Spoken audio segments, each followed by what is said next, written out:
Rules కు వ్యతిరేకంగా నాణ్యత ప్రమాణాలు పాటించకుండా అపరిశుభ్రంగా నిర్వహిస్తున్న చికెన్ సెంటర్ ను సీజ్ చేయించారు జీహెచ్ఎంసీ మేయర్ గద్వాల విజయలక్ష్మి. స్థానికుల కంప్లైంట్ తో న్యూ మోతీనగర్ లో ఉన్న ఏపీసీ చికెన్ సెంటర్ ను పరిశీలించారు. అనంతరం సీజ్ చేయాలని జోనల్ కమిషనర్ ను ఆదేశించారు మేయర్. ఇన్ని రోజులు ఎందుకు చర్యలు తీసుకోలేదని మెడికల్ ఆఫీసర్ పై ఫైర్ అయ్యారు మేయర్ విజయలక్ష్మి.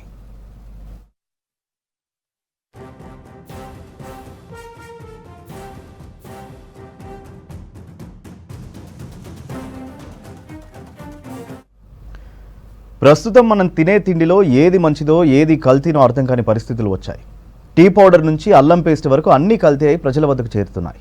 తక్కువ ధరకు వస్తున్నాయని కల్తీ సరుకులు కొని వాటితోనే వండి ప్రజలకు పెడుతున్నారు కొన్ని హోటల్స్ నిర్వాహకులు. ఇలాంటి కల్తీ ఫుడ్ తినడంతో కొందరికి ఫుడ్ పాయిజన్ అవుతుండగా మరికొందరికి లాంగ్ రన్లో హెల్త్ ఇష్యూస్ వస్తున్నాయి.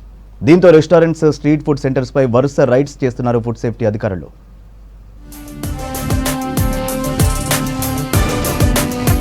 హైదరాబాద్ లో ఇన్స్టెంట్ ఫుడ్ పై ప్రజలు విపరీతంగా ఆధారపడుతున్నారు. ఉద్యోగాల్లో బిజీగా ఉండడమే ఇందుకు ప్రధాన కారణం. ఇన్స్టెంట్ పిండి నుంచి ప్రతిదీ చిటికెలో అయిపోవాలని చూస్తున్నారు.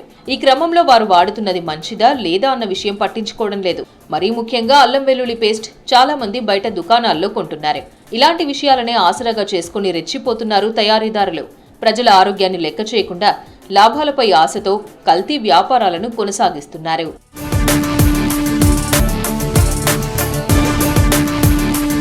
హైదరాబాద్ లో కల్తీ పదార్థాలు తయారు చేస్తున్న గ్యాంగ్లు పెరిగిపోయాయి.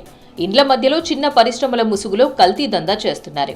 మార్కెటింగ్ ఎగ్జిక్యూటివ్లు, మేనేజర్లను పెట్టుకుని కల్తీ పదార్థాలు విక్రయిస్తూ ప్రజల ఆరోగ్యంతో చెలగాటమాడుతున్నారు. ఇలాంటి వాటిపై పోలీసులు, ఫుడ్ సేఫ్టీ అధికారులు చేపడుతున్న తనిఖీల్లో భారీ ఎత్తున కల్తీ అల్లం పేస్ట్, టీ పొడి, మిరపకారం, డైరీ ప్రొడక్ట్స్ దొరుకుతున్నాయి. ప్రజలకు నిత్యం అవసరమయ్యే ఆహార పదార్థాలను కల్తీ చేసి ప్రముఖ బ్రాండ్ల పేరుతో సిటీ అంతా సప్లై చేస్తున్నారని గుర్తించారు అధికారులు.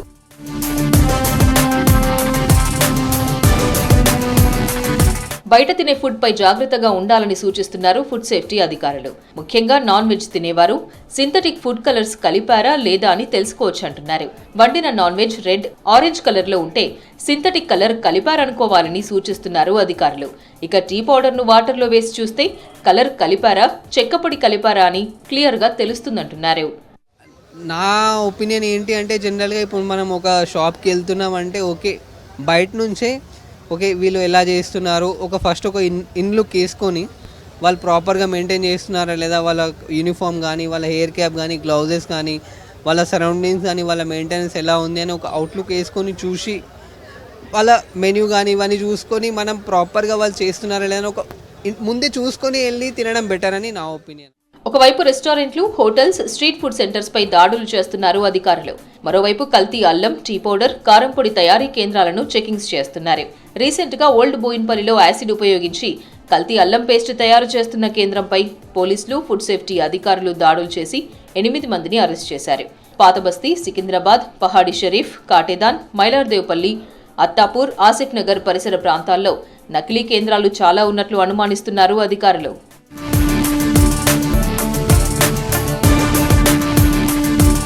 ఇలా తయారు చేస్తున్న వంట నూనెలు, టీ పొడి, అల్లం పేస్ట్లకు ప్రముఖ బ్రాండ్ల స్టిక్కర్లు అతికించి ప్యాకింగ్ చేసి మార్కెట్లో తక్కువ ధరకు అమ్ముతున్నారు. ఇటీవల టాస్క్ ఫోర్స్ పోలీసులు 500 కిలోల కల్తీ టీ పొడి స్వాధీనం చేసుకున్నారు. ఈ ముఠా ప్రతిరోజు నగరంలో 30కి పైగా చాయ్ బండ్లకు కల్తీ సరుకు సరఫరా చేస్తున్నట్లు నిర్ధారించారు ఫుడ్ సేఫ్టీ అధికారులు, టాస్క్ ఫోర్స్ పోలీసులు. కొంచెం మనకి ఎట్లా కనబడుతుంది, ఒక చికెన్ మంచూరియా తీసుకుంటే నార్మల్ మంచూరియా, కలర్ యాడెడ్ చేయని మంచూరియా, యాడ్ చేసిన మంచూరియా డిఫరెంట్ ఉంటుంది. కలర్ యాడ్ చేసిన manchurian full red and ripe red కలర్లో ఉంటుంది, వేరే నార్మల్ మంచూరియా అంత పేల్ గ్రీన్ కలర్లో ఉంటుంది. సో డిఫరెన్స్ మనకు ఐడియా వచ్చేస్తుంది. కానీ ఏంటంటే కన్జ్యూమర్కి కూడా అది రెడ్ కలర్లో ఉంటేనే తినడం అనేది ఇష్టం, నార్మల్ కలర్లో ఉంటే తినలేరు అనమాట జనరల్గా. కానీ అది చెప్పొచ్చు, by seeing we can say. తక్కువ ధరకు వస్తున్నాయని కొనకుండా క్వాలిటీ చెక్ చేసుకోవాలని, అల్లం, కారం వంటివి ఇంటి వద్దే తయారు చేసుకోవాలని సూచిస్తున్నారు ఫుడ్ సేఫ్టీ అధికారులు.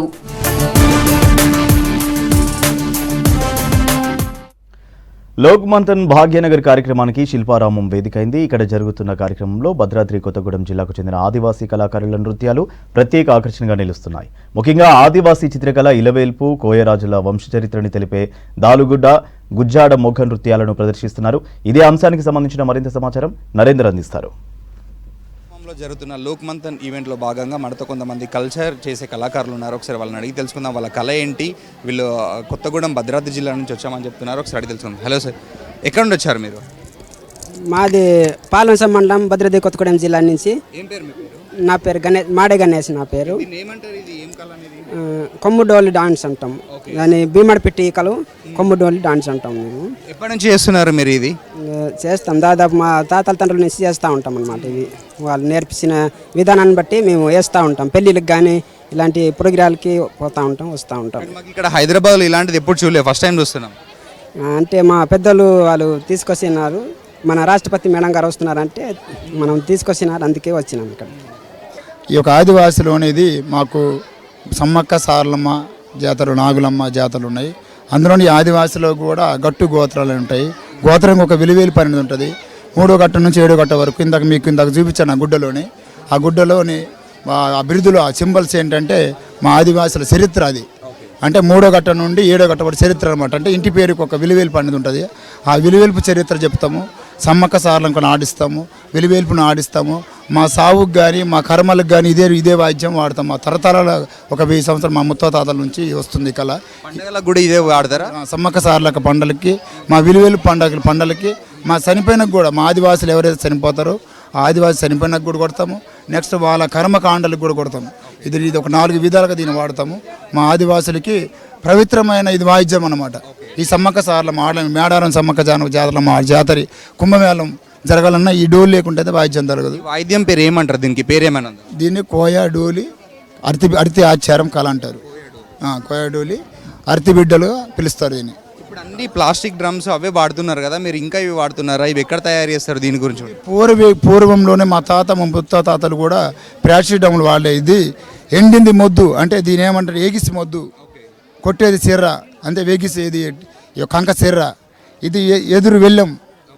నెక్స్ట్ ఇది ఒక జనమతారు. ఇది మా తాతలు మా ముత్తాతలు మేమే తయారు చేసుకొని మా ఆదివాసులు ఎన్నో రకాల వాయిద్యాలు కొట్టినా కానీ ఈ విలువేల్పులు కానీ సమ్మక్క సారలమ్మ కానీ రాలే. ఈ యొక్క దరువుకి అప్పుడు ఈ దరువు కొట్టడం వల్ల అప్పుడు ఇట్ట కొట్టడం వల్ల ఆ తల్లికి పూరకం వచ్చే వల్ల అప్పుడు దేవుడు ఆడడం జరిగింది. నెక్స్ట్ అందులోని మా డాలుగుడ్డ, అంటే డాలుగుడ్డ నిశానం, ఈ డాలు నిశానం. ఇందులో ఈ సింబల్స్ ఏంటంటే గట్టు గోత్రానికి ఒక గోత్రం ఉంటుంది. ఈ సింబల్ చెప్పేది కూడా మేమే, అర్తిబిడ్డలం. మా నర్తిబిడ్డలు. అవి దేని గురించి చెప్పించుకుంటారు మీరు చెప్పండి, దేనికి ఇవన్నీ ఏంటి అసలు? మా ఆదివాసీ కోయ చరిత్రకు సంబంధించి పూర్వం మా తాతల కాలంలో మా ఇంటి పేర్లు అనేవి ఎలా జరిగాయి, మా వంశం అసలు ఎట్లా జరిగింది, మా వంశం యొక్క అసలు పుట్టు పూర్వత్రాల గురించి ఈ పడగ ద్వారా తయారు చేస్తాం. ఇది కేవలం ఆదివాసీ కోయ చరిత్రను మాత్రమే తెలియజేస్తుంది. ఈ పడిగ కేవలం చరిత్రకు సంబంధించిన విషయాలని, ఇది పూర్వం గతంలో మా రాజులు ఎట్లా వచ్చారనే విషయాన్ని గురించి ఈ చరిత్ర అనేది తయారు చేస్తాం. దీన్ని భద్రాద్రి కొత్తగూడెం ఎలకలగూడెం అనే చిన్న మారుమూల గ్రామం నుంచి మా అన్నయ్య, నేను, తోలెం వెంకటేశ్వర్లు, తోలెం కళ్యాణ్ అని నేను తయారు చేస్తూ ఉన్నాం. ఇది గత 100-150 సంవత్సరాల నుంచి మా తాతల నుంచి ఇది మాకు ఈ కళ అనేది సంప్రమించడం జరుగుతుంది. ఒక్కొక్క బొమ్మ ఒక్కొక్కలా ఉంది అండ్ కలర్స్ కూడా డిఫరెంట్గా ఉన్నాయి కదా, అది ఏదైనా పెట్టుకోవచ్చా లేదంటే దానికి ఏమన్నా ఒక్కొక్క దానికి కొన్నిటికి కొన్ని స్పెసిఫిక్ కలర్స్ ఉంటాయి. ఈ వరుసలో అనేవి వీళ్ళు అనేటోళ్ళు రాజులు, వీళ్ళు వాళ్ళ వైఫ్స్. ఇదంతా చరిత్రకు సంబంధించి మా ఆదివాసీ కళాకారుడైనటువంటి మన సగనం శ్రీను గారు వివరిస్తారు. దీన్ని మా పూర్వం నుంచి మా ఆదివాసీ సాంప్రదాయాన్ని బ్రతికించడం కోసం మేము ఎడ్యుకేటెడ్ డిగ్రీలు చదువుకున్నప్పటికీ మా కళ అంతరించిపోకూడదనే కాన్సెప్ట్తోని ఈ కళను కాపాడుకుంటూ వస్తూ ఉన్నాం. చెప్పండి అమ్మా, మీరేం ఈ కళని ప్రదర్శించడానికి వచ్చారు? దీన్ని ఏమంటారు ఇక్కడ? గుజ్జడి మొగ మేము పెళ్ళికి ఇట్లా పండుగకి గుజ్జడి మొగ పట్టుకొని ఎగురుకుంటాం సార్. మీరు అంటే రెగ్యులర్గా చేస్తుంటారా అవి ఊర్లో అక్కడ, లేకపోతే అప్పుడప్పుడు ఉంటారా? అప్పుడప్పుడు ఉంటుంది సార్, పండగకిను పెళ్ళికి అట్లే ఉంటుంది. మరి మీ పిల్లలకు కూడా ఇది నేర్పిస్తున్నారా? ఈ పాపను కూడా తీసుకొచ్చినారు ఇక్కడికి? నేర్పిస్తాం సార్, నేర్చుకుంటాం. హైదరాబాద్లో ఎప్పుడన్నా ఇలాంటి ప్రదర్శనలు చేశారా? ఫస్ట్ టైం ఇది? ఇదే ఫస్ట్ వచ్చినాయి సార్, ఇదే ఫస్ట్ వచ్చినాం, మాకు తెలియదుగా, ఇదే ఫస్ట్ వచ్చినాం. ఫెస్టివల్లో ఇది వాదించడానికి ఇక్కడికి వచ్చాము. మా కళని కాపాడుకోవడానికి ఇది ఒక మంచి అవకాశము. దీంతోపాటు ఇక్కడ హైదరాబాద్లో కూడా తెలుసుకునేందుకు చాలా మంచి అవకాశం అని చెప్తున్నారు. కెమెరామెన్ జగన్తో నరేందర్, V6 న్యూస్, హైదరాబాద్.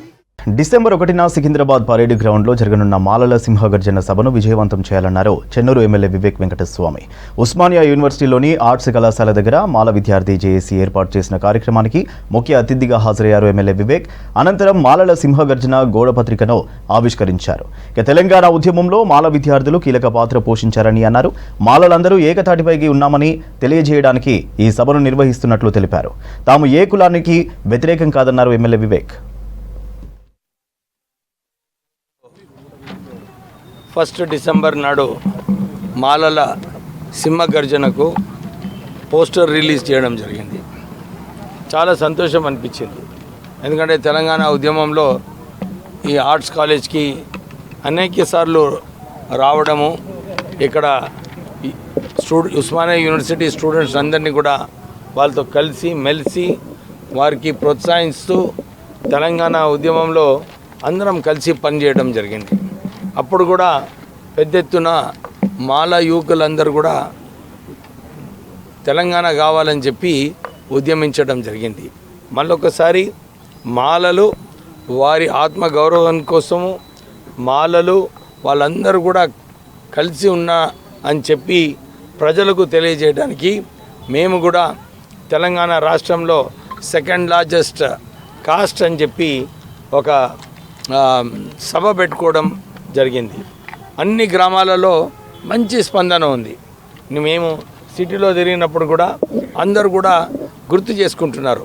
మాలలందరూ కూడా ఐక్యమై అందరూ కూడా ఈ సభకు విజయవంతం చేసుకోవాలని చెప్పి వారి అరేంజ్మెంట్స్ చేసుకుంటూ రావడం జరిగింది.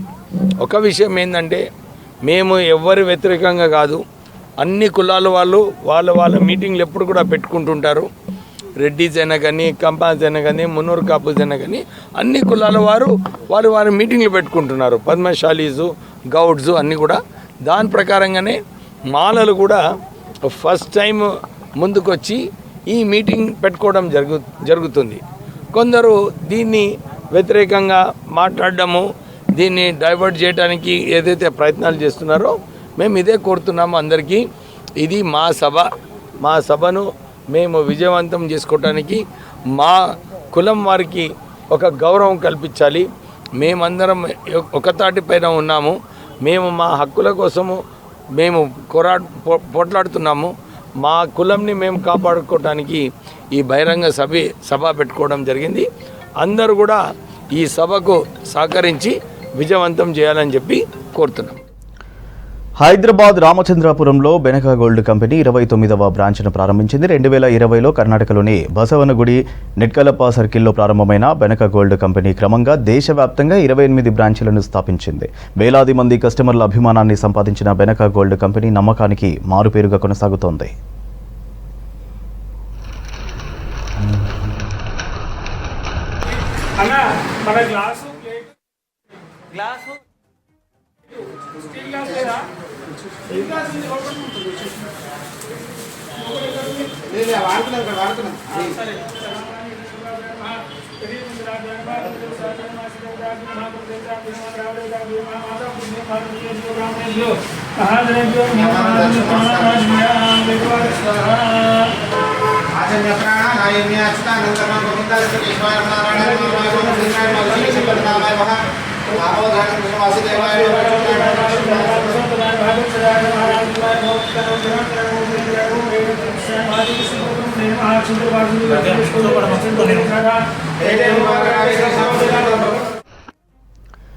చలికాలం కావడంతో ఫీవర్ కేసులు పెరుగుతున్నాయన్నారు fever hospital superintendent doctor Rajendra Prasad. గతంలో 1000 నుంచి 1200 కేసులు వస్తే ఇప్పుడు 1400 వరకు ఓపీ వస్తోందన్నారు. చలికి చిన్నపిల్లలు, వృద్ధులు జాగ్రత్తలు తీసుకోవాలని సూచిస్తున్నారు. రానున్న రోజుల్లో జ్వరం కేసులు మరింత పెరిగే అవకాశం ఉందంటున్న ఫీవర్ హాస్పిటల్ సూపరింటెండెంట్ రాజేంద్ర ప్రసాద్తో శ్రవణ్ ఫేస్ టు ఫేస్. రాష్ట్రంలో చలి పెరిగింది. దీంతో జ్వరం కేసులు కూడా బాగా విపరీతంగా పెరిగాయనేటువంటి వార్తలు వస్తున్నాయి. ఇది ఎంతవరకు వాస్తవం, నార్మల్గా ఉండేటువంటి తాకిడి ఎట్లా ఉండే, ఇప్పుడు కేసులు ఎట్లా వస్తున్నాయని తెలుసుకునే ప్రయత్నం చేద్దాం. Fever hospital superintendent Rajendra Prasad ఉన్నారు. సార్, ఇప్పుడు చలికాలం స్టార్ట్ అయింది. ఇక మనుషులను చూస్తే వాళ్ళ చేతిలో హ్యాండ్ కర్చీఫ్లు కనబడుతున్నాయి, లేకపోతే మాస్కులు పెట్టుకొని కనబడుతున్నారు కొత్తగా. అంటే కోవిడ్ తర్వాత ఇప్పుడు మళ్ళీ మాస్కులు పెట్టుకొని కనబడుతున్నారు, ఫీవరేజ్గా ఉందనేటువంటి మాటలు చెప్తున్నారు. ఎందుకు సార్ ఇప్పుడు కేవలం వాతావరణం చేంజ్ వల్లనే ఇట్లా అనుకోవచ్చా? తప్పకుండా ఎప్పుడైనా సరే ఎనీ వాతావరణం మారినప్పుడు, సపోజ్ ఎండాకాలం నుంచి వర్షాకాలం వచ్చినప్పుడు సీజనల్ ఫీవర్స్ వస్తాయి, వైరల్ ఫీవర్స్ కానీ, తర్వాత గ్యాస్ట్రోఎంటరైటిస్ కానీ అటువంటివి వచ్చేస్తాయి, మలేరియా, తర్వాత డెంగ్యూ, చికెన్గుని ఇవన్నీ వస్తాయి. ఇప్పుడు ఏంటంటే వర్షాకాలం నుంచి చలి ఎక్కువ అయిపోయింది. సో చలితో పాటు వాతావరణంలో వచ్చిన మార్పుల వల్ల కొన్ని గ్రూప్ ఆఫ్ పీపుల్ ఎక్కువ ఎఫెక్ట్ అయ్యే ఛాన్సెస్ ఎక్కువ ఉంటాయి. ఇప్పుడు జనాలు వచ్చినప్పటికీ ఒక ఫ్యామిలీ మెంబర్స్ని ఒకసారి తీసుకొచ్చినప్పుడు వాళ్ళు కొంత క్యూర్ అవుతారు, మళ్ళీ ఇంకోళ్ళు ఎంబడే ఎఫెక్ట్ అవుతున్నారు సార్. ఇట్లా ఎఫెక్ట్ కాకుండా ఉండడానికి తీసుకోవాల్సిన జాగ్రత్తలు ఏంది, ఏం సూచిస్తారు? పర్టికులర్లీ ఇది ఎక్కువ ఎక్కడంటే క్రౌడింగ్ ఏరియాస్, లైక్ చిన్న చిన్న ఇళ్లలో చాలామంది ఉండడం, lower economical, socio economical group, వీళ్ళు ఏంటంటే చిన్న చిన్న ఇళ్లలో ఎక్కువ మంది ఉంటారు కాబట్టి వాళ్ళకి సపరేట్గా ఉండే అవకాశం ఉండదు. సో దానివల్ల ఏంటంటే ఒకరికి వచ్చిందనుకో రెస్పిరేటరీ ఇన్ఫెక్షన్, వాళ్ళు ఎక్కడో బయటికి వెళ్ళో లేకుంటే షాపింగ్ వెళ్ళో ఎక్కడికి వెళ్ళి తీసుకొచ్చినప్పుడు అది ఈజీగా అందరికి స్ప్రెడ్ అయ్యే అవకాశం ఉంటుంది. సరే అటువంటి ఏంటంటే చిన్న చిన్న జాగ్రత్త, సింపుల్ వచ్చిన క్యాండిడేట్ ఎవరైతే ఉన్నారో సింపుల్ ఒక మాస్క్ పెట్టుకుంటే సరిపోతుంది. సరే ఇప్పుడు జ్వరం అంటే కూడా కొంతమేర తట్టుకోవచ్చు అనేటువంటి మాట ఉంది, కానీ బాడీ పెయిన్స్ వస్తే బాగా విపరీతంగా అసలు కనీసం లేవలేని పరిస్థితిలో జనాలకి నెట్టివేయబడుతున్నారు. ఆ బాడీ పెయిన్స్ ఎందుకు వస్తున్నాయి సార్, అండ్ దానికి కారణం ప్రధానంగా ఏంది, ఎట్లాంటి జాగ్రత్తలు తీసుకోవాలి దాన్ని? కామన్గా ప్రతిసారి మనకు వచ్చినట్టే చికెన్గునియాతో జనరల్గా బాడీ పెయిన్స్ ఉంటాయి. కాకపోతే ఎనీ వైరల్ ఫీవర్, ఎనీ ఫీవర్లో కూడా బాడీ పెయిన్స్ ఉంటాయి. బట్ ఫీవర్ తగ్గిన తర్వాత ఆటోమేటిక్గా పెయిన్స్ అన్నీ తగ్గిపోతాయి. ఈసారి వచ్చిన ఈ చికెన్గునియా వేరియంట్లో పెయిన్ చాలా సివియర్గా ఉన్నాయి, plus same time prolonged period, కొంతమందిలో అయితే 3 months 4 months వరకు కూడా కంటిన్యూస్గా వస్తూ ఉన్నాయి. సో దీనివల్ల పెద్ద లాంగ్ టర్మ్లో ఇబ్బందులు ఉండకపోవచ్చు, కానీ కొంచెం తను నడవడానికో లేకుంటే రొటీన్ పనులు చేసుకోవడానికి మాత్రం ఇబ్బంది కలుగుతాం. సరే ఇప్పుడు జనాలకి ప్రైవేట్ హాస్పిటల్ పోవడానికి అంత సామర్థ్యం లేదు, పైసలు ఎక్కువ ఖర్చు అవుతాయి కాబట్టి. సో ప్రభుత్వ ఆసుపత్రుల మీద కానీ లేకపోతే ప్రభుత్వ ఆసుపత్రులు ఉన్నటువంటి డాక్టర్ల మీద చాలా ఎక్కువ నమ్మకం ఉంటుంది. కానీ ప్రభుత్వ ఆసుపత్రికి వచ్చినప్పుడు కూడా డాక్టర్లు కొంతమంది సరిగా రెస్పాండ్ అయినప్పుడు కొంతమంది హార్ష్గా రెస్పాండ్ అవుతున్నారు అనేటువంటి వాదన కూడా ఉంది. మీ దగ్గర ఉన్నటువంటి డాక్టర్లకి వాళ్ళు రెస్పాండ్ అయ్యేటువంటి విధానం మీద కానీ ఏమైనా రెగ్యులర్గా చెప్తూ ఉంటారు అసలు? జనాలు వస్తుంటారు, పేదవాళ్ళు వస్తుంటారు, వాళ్ళ అవసరాన్ని బట్టే వస్తారు, మనం వాళ్ళని హ్యూమానిటీ యాంగిల్లో ట్రీట్ చేయాలి అని. తప్పకుండా ఇప్పుడు మా స్టాఫ్ కూడా నేను డైలీ రౌండ్స్లో కానీ మీటింగ్స్లో కానీ అదే చెప్తాను, సాఫ్ట్ కార్నర్ అనేది చాలా ఇంపార్టెంట్. మన గవర్నమెంట్ హాస్పిటల్కి వచ్చే వాళ్ళు కూడా చాలా మిడిల్ క్లాస్ కానీ లోయర్ మిడిల్ క్లాస్ అటువంటి గత్యంతరం లేని పరిస్థితులు మాత్రమే మన దగ్గరకు వస్తున్నారు. అటువంటి వాళ్ళని మనం జాగ్రత్తగా చూసుకోవాలి. సో ఇంకొకటి కూడా చెప్పదలుచుకున్నా, సో బయట హాస్పిటల్ ఏమైనా ఫీవర్ కానీ చిన్న చిన్నవి వచ్చినప్పుడు ఫీవర్ హాస్పిటల్లో అన్ని రకాల ఇన్వెస్టిగేషన్స్ ఉన్నాయి, రౌండ్ ద క్లాక్ 24 hours అన్ని రకాల ఫీవర్కి సంబంధించిన ఇన్వెస్టిగేషన్స్ ఉన్నాయి, ప్లస్ ట్రీట్మెంట్ కూడా ఇక్కడ అందుబాటులో ఉంది. సో కాబట్టి ఎక్కడికి బయటికి పోవాల్సిన అవసరం లేదు. సో ఇక్కడికి వచ్చేయండి, తప్పకుండా ఎనీ ఫీవర్ కేసెస్ కానీ ఎటువంటి ఫీవర్ అయినా పర్లేదు, ఫీవర్ హాస్పిటల్కి వస్తే తప్పకుండా మేము చాలా జాగ్రత్తగా చూసుకుంటాం, జాగ్రత్తగా ఎవాల్యుయేట్ చేస్తాం, జాగ్రత్తగా ట్రీట్మెంట్ తీసుకుంటాం. ఒకవేళ ఏమన్నా మా స్టాఫ్ నుంచి కానీ డాక్టర్స్ కానీ ఏమైనా ప్రాబ్లం ఉంటే తప్పకుండా దాన్ని మేము రెక్టిఫై చేసుకొని మంచి వైద్యం, మంచి ఇన్వెస్టిగేషన్ ఇచ్చే ప్రయత్నం చేస్తాం. సరే ఇప్పుడు మీరు చెప్పారు పెద్దవాళ్ళకి చిన్నపిల్లలకి చాలా తొందరగా ఎఫెక్ట్ అయ్యేటువంటి అవకాశం ఉంది. చిన్నపిల్లలకి ఎట్లాంటి జాగ్రత్తలు తీసుకోవాలి? జనరల్గా పిల్లలకు తీసుకునే ప్రయత్నం తల్లిదండ్రులు చేస్తారు, కానీ వాళ్ళు ఆడుకోవడానికి బయటికి వెళ్తారు, వాళ్ళతో కలుస్తూ ఉంటారు. పెద్దవాళ్ళు కూడా వాళ్ళు ఇంట్లో ఒక జాల కూర్చోలేరు, బయటికి వెళ్ళి వాళ్ళతో మాట్లాడుతూ ఉంటారు. పెద్దవాళ్ళు కానీ చిన్నపిల్లలు కానీ తీసుకోవాల్సినటువంటి జాగ్రత్తలు ఒకటి, మనకు ఈ ఎక్కువ చలి తీరుతున్న టైంలలో పిల్లల్ని బయటికి పంపవద్దు. ప్లస్ స్కూల్లో కూడా ఎవరన్నా పిల్లాడికి ఇటువంటి లక్షణాలు ఉంటే అందుకు ఐసోలేట్ చేయడం చాలా మంచిది. దాని ద్వారా మిగతా ఉండే అదర్ చిల్డ్రన్స్కి రాకుండా చేసుకోవచ్చు. వచ్చిన పిల్లాడికి మాస్క్ పెట్టడం, లేదా ఎక్కువ సిక్ అయినప్పుడు ఇంట్లో పెట్టుకొని ట్రీట్ చేయడం, ఇటువంటి చిన్న చిన్న జాగ్రత్తలు తీసుకుంటే వాళ్ళ కుటుంబ సభ్యులకు రాకుండా ప్లస్ స్కూల్లో కూడా మిగతా పిల్లలకు రాకుండా చాలా వరకు మనం ప్రొటెక్ట్ చేయొచ్చు. పెద్దవాళ్ళకి కూడా అంతే సేమ్ థింగ్. సో పెద్దవాళ్ళు ఈ చలి తీవ్రత ఎక్కువ ఉన్న టైంలో బయటికి పోతుంది. పర్టికులర్లీ ఎల్డర్లీ పీపుల్ ఏంటంటే వాకింగ్ అనేది చాలా ఇంపార్టెంట్. బట్ ఈ టైంలో గుండె జబ్బులు, షుగర్ ఉన్నవాళ్ళు, ఇటువంటి ఆస్తమా ఉన్నవాళ్ళు కానీ, సిఓపిడి ఉన్నవాళ్ళు కానీ చలి తీవ్రత ఉండే టైంలో ఎర్లీ మార్నింగ్ కానీ తర్వాత లేట్ ఈవినింగ్స్ కానీ వాకింగ్ చేయకపోవడం చాలా మంచిది. కొంచెం టెంపరేచర్ తగ్గిన తర్వాత, నార్మల్ టెంపరేచర్ వచ్చిన తర్వాత మాస్క్ పెట్టుకొని సో సింపుల్ వాకింగ్ చేయడం చాలా అట్లీస్ట్ ఈ సీజన్ అయిపోయేంత వరకు అలా చేస్తే చాలా వరకు ప్రొటెక్ట్ చేసుకోవచ్చు.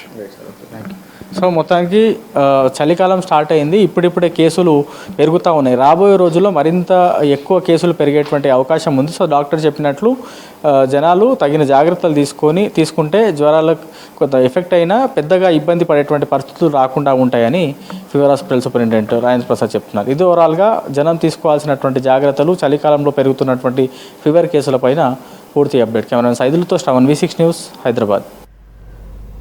3 ఏళ్లుగా చెల్లింపులు కాకపోవడంతో ప్రైవేటు కాలేజీలు ఇబ్బందుల్లో ఉన్నాయన్నారు ఉన్నత విద్యామండలి చైర్మన్ బాలకృష్ణారెడ్డి. దీనిపై సీఎం దృష్టికి తీసుకెళ్లినట్టు తెలిపారు. మొత్తంగా 600 కోట్ల వరకు బకాయిలు ఉన్నట్టు తెలిపారు. బంధులకు వద్దని కోరడంతో విద్యార్థులు ఆగారన్నారు బాలకృష్ణారెడ్డి. వాళ్ళు అంటే నిజానికేమో వాళ్ళ పరిస్థితి కొంత లాస్ట్ 2 ఇయర్స్ నుంచి 3 ఇయర్స్ నుంచి ఏమాత్రం ఫీజ్ రీఎంబర్స్మెంట్ రాంది మాత్రం వాస్తవమే. అయితే వాళ్ళు ఏమంటున్నారంటే కొంత మాకు ఫీజు రీఎంబర్స్మెంట్ వస్తేనే మాకు కాలేజీలకు రెంట్ కట్టడం కానీ, కరెంటు బిల్లులు కానీ ఇట్లాంటి సమస్యలతోటి వాళ్ళు వస్తున్నారు. మేము బైకాట్ చేస్తామంటే కొంత ఇంటర్వ్యూన్ అయ్యి లేదు చూడండి మనం మాట్లాడదాం గవర్నమెంట్ తోటి అని నేను అష్యూరెన్స్ ఇచ్చాను. నా మాట మీద పాపం వాళ్ళు కాలాప్ చేశారు. నేను కూడా గవర్నమెంట్ దృష్టికి ఈ విషయాలు తీసుకుపోవడం జరిగింది, ఇంక్లూడింగ్ సీఎం ఆఫీస్లో. మాకు కూడా సీఎం గారి నుంచి కూడా అంటే వాళ్ళ ఆఫీస్ నుంచి కూడా 100 అని వద్దు, మీరు మాట్లాడండి, తప్పకుండా వాళ్ళ ఇష్యూస్ను పరిష్కరిద్దామని చెప్పి తప్పకుండా కొంత రిలీజ్ చేయాలని వీళ్ళ డిమాండ్ ఏంటంటే 25th వరకన్నా కొంత చేయండి సార్, మాకు ఫస్ట్కు శాలరీస్ ఇచ్చే పరిస్థితి లేదు, రెంట్లు లేదని వాళ్ళు అడగడం జరిగింది. సార్ అయితే సానుకూలంగా 25th అని కాదు, ఫస్ట్ వరకు అయితే కొంత మేము చేస్తామని ఆ అష్యూరెన్స్ తోటి ఇప్పుడు వాళ్ళు కాలేజీలు దగ్గర ఉన్నాయి. అయితే ఫీజు వాళ్ళు చెప్పేది ఏంటంటే ఒక 600 crores ఉందని, 600 crores-లో 450 crores ప్రైవేట్ వాళ్ళకు, ఒక 150 crores ఎందుకంటే గవర్నమెంట్ కూడా పోతుంది. అట్లా దాదాపు 600 కోట్ల పెండింగ్ బిల్ ఉందనేది వాళ్ళు చెప్పడం జరుగుతుంది. సో దాంట్లో కొంతనన్నా వాళ్ళు అనేది ఏంటంటే ఫేజ్డ్ మేనర్గా మాకు రిలీజ్ చేయాలని వాళ్ళు అడగడం జరుగుతుంది. విద్యా వ్యవస్థలో మార్పు రావాలంటే ఎక్కడి నుంచి స్టార్ట్ కావాలి, ఎక్కడి నుంచి అంటే సిలబస్ మంచి సిలబస్ ఉండాలా. ఈ సిలబస్ ఎట్లుండాలంటే industry oriented, job oriented, global కాంపిటీషన్ను ఫేస్ చేసేటువంటి సిలబస్. ఇలా ప్రపంచీకరణ అవుతుంది, అది వాస్తవం. మనం ఎవరు వద్దన్నా కాదన్నా గ్లోబలైజేషన్, లిబరలైజేషన్ ఇవన్నీ ఎడ్యుకేషన్ వ్యవస్థ మీద కూడా చాలా ఇన్ఫ్లుయెన్స్ ఉంది. అయితే మేము ఏంటంటే ఇక next 5 years what sort of syllabus మన తెలంగాణలో ఉండాలి, నెక్స్ట్ 10 yearsకు ఒక రోడ్ మ్యాప్. అయితే దీనికి మాకు సీఎం గారు కూడా చాలా మంచి అంటే ఆయన ఒక రోడ్ మ్యాప్ దిశ నిర్దేశించడం జరిగింది. నకిలీ కరెన్సీ తయారు చేసి మార్కెట్లో చలామణి చేస్తున్న ముఠాల పట్ల ప్రజలు అప్రమత్తంగా ఉండాలని సూచిస్తున్నారు పోలీసులు. రద్దీ ప్రదేశాలు, కూరగాయల మార్కెట్లు, జనసంద్రం ఉన్న చోట ఎక్కువగా ఈ గ్యాంగ్స్ ఆగడాలు పెరుగుతున్నాయని అంటున్నారు. ఇతర రాష్ట్రాలతో పాటు లోకల్గా ఉన్నవారు కూడా ఈ కార్యకలాపాలకు పాల్పడుతున్నట్టు గుర్తించారు పోలీసులు. ఎవరి మీదైనా అనుమానం వస్తే సమాచారం ఇవ్వాలన్నారు. నకిలీ కరెన్సీ తయారీ ముఠాలపై కఠినమైన చర్యలు తీసుకుంటామంటున్న కుకట్పల్లి ఏసీపీ శ్రీనివాసరావుతో అజయ్ ఫేస్ టు ఫేస్. నకిలీ కరెన్సీ ప్రస్తుతం ఇది హాట్ టాపిక్గా మారింది. నకిలీ నోట్లను తయారు చేస్తూ వాటిని మార్కెట్లోకి రిలీజ్ చేస్తూ మొత్తం కూడా జనసంద్రం ఎక్కువగా ఉండే ప్రాంతాలు అనుకోవచ్చు, బిజీ మార్కెట్స్ అనుకోవచ్చు, లేకపోతే ఇలాంటి ప్లేసెస్లో ఎక్కువగా కూడా ఈ నకిలీ నోట్లని ఈ ముఠాలు జనాల్లోకి మార్పిడి చేస్తున్న పరిస్థితి ప్రస్తుతము నెలకొంది. యాక్చువల్గా ఈ ముఠాలు ఏ విధంగా పనిచేస్తాయి, వీటికి సంబంధించి మోడస్ ఆపరెండి ఏ విధంగా ఉంటుంది అనేది మాట్లాడేందుకు మనతో పాటు కుకట్పల్లి ఏసీపీ శ్రీనివాసరావు ఉన్నారు. సార్ చెప్పండి, ఈ నకిలీ కరెన్సీకి సంబంధించి మనం చాలా కేసులు రెగ్యులర్గా చూస్తుంటాము. మెయిన్గా ఈ గ్యాంగ్స్ ఎక్కడి నుండి హైదరాబాద్కు వస్తుంటాయి, లేదా లోకల్గా ఉన్న వాళ్ళే ఇవి తయారు చేయడం ఇలాంటి యాక్టివిటీస్ చేస్తుంటారా? ఈ మనకు జనరల్గా చూస్తుంటాము, పక్క రాష్ట్రాలకి వెళ్ళి ఎక్కువ వస్తుంటాయి. బాంబే, యూపీ, ఢిల్లీ ఆ రాష్ట్రాల నుంచి ఎక్కువ వస్తాయి.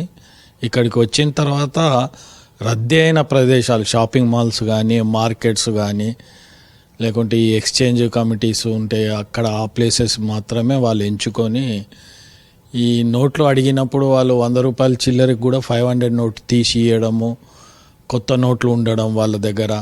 ఎప్పుడైనా ఈ దొంగ నకిలీ కరెన్సీ మార్పులలో కొత్త నోట్లు ఎక్కువ కనిపిస్తుంటాయి మనకు, పాతవి ఉండవు. కొత్తవి ఉన్నప్పుడు ఈ ప్రజలు కూడా అవగాహన తెచ్చుకోవాలి.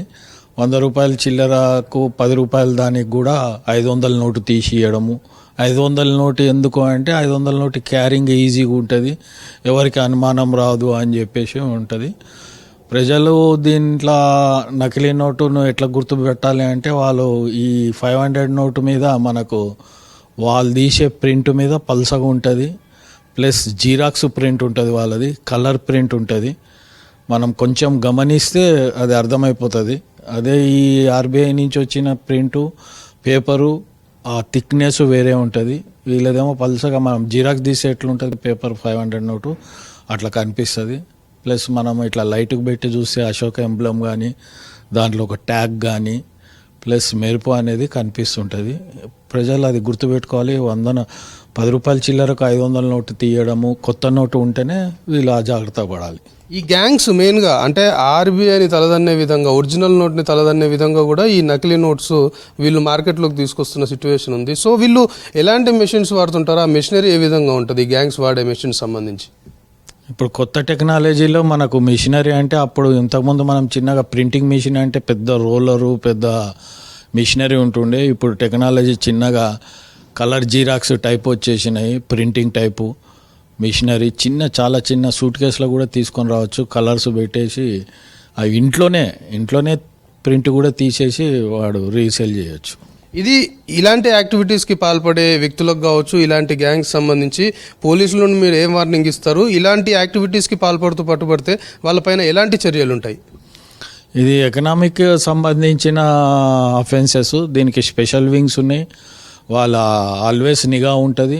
మేము ప్రజలకు కోరుకునేది ఒకటే, ఎవరైనా కొత్తగా వచ్చి ఇల్లు తీసుకొని అక్కడ నైట్ పూట ఏమైనా శబ్దాలు వచ్చినా, ప్రింటింగ్ సౌండ్ వచ్చినా అదేదో మనకెందుకు అనుకోకుండా ఇమీడియట్గా 100 డయలో లేకుంటే తెలిసిన పోలీస్కి చెప్తే వాళ్ళు సేవ్ అవుతారు. వాళ్ళే మోసపోవచ్చు, రేపు పక్కింటి వాళ్ళు వీళ్ళే మోసపోవచ్చు. ఎందుకంటే ఎంతో కష్టపడి సంపాదించిన పైసలు ఈ నకిలీ కరెన్సీకి బానిసలైన వాళ్ళు చాలామంది లైఫ్లు పాడు చేసుకున్న వాళ్ళు ఉంటారు. కాబట్టి పబ్లిక్ ఒకటే అపీల్ చేస్తున్నాం, మనము కొత్త వాళ్ళు వచ్చినప్పుడు వాళ్ళ మూమెంట్స్ మనకు తెలిసిపోతుంటే ఇమీడియట్గా 100 డైల్స్ చేయడము. ప్లస్ వాళ్ళపైన మేము కఠిన చర్యలు, ఇప్పుడు బిఎన్ఎస్లో కూడా మనకు కొత్త చట్టాలు ఎక్కువ వచ్చినాయి. వాళ్ళవన్నీ ప్రాపర్టీస్ కూడా సీజ్ అవుతావు. ఆ ప్రాపర్టీస్ ఏమన్నా వాడి వాళ్ళు బ్యాంకుల రిలేషన్స్ కానీ ఎక్కడైనా వాళ్ళు ఈ అమౌంట్ యూజ్ చేసినట్టు మనకు సమాచారం జరిగితే ఆస్తులు కూడా సీజ్ చేసి వీళ్ళపై కఠిన చర్యలు తీసుకుంటాం. రద్దీ ప్రదేశాలు ఏదైతే మార్కెట్స్ బిజీగా ఉంటాయో అలాంటి ప్లేసెస్ని మాత్రమే ఈ గ్యాంగ్స్ ఎంచుకొని అక్కడ ఈ నకిలీ కరెన్సీకి సంబంధించి వాటిని మార్పిడి చేయడము, లేకపోతే ప్రజల్లోకి వాటిని ఏదైతే ప్రజలకి వాటిని ఇవ్వడము, ఇలాంటి యాక్టివిటీస్కి పాల్పడుతుంటారు. ప్రజలు కూడా అప్రమత్తంగా ఉండాలి. ఎవరి మీదైనా అనుమానం వచ్చినా, ఎవరి కదలికలపైన కొంత సస్పెక్ట్ ఉన్నా వెంటనే పోలీసులకు సమాచారం ఇవ్వాలని చెప్పడంతో పాటు ఖచ్చితంగా ఇలాంటి యాక్టివిటీస్కి పాల్పడితే చట్ట ప్రకారము కఠినమైన చర్యలు తీసుకుంటాము అనేది పోలీసులు హెచ్చరిస్తున్నారు. కెమెరా పర్సన్ అనిల్తో కలిసి అజయ్ V6 న్యూస్, హైదరాబాద్.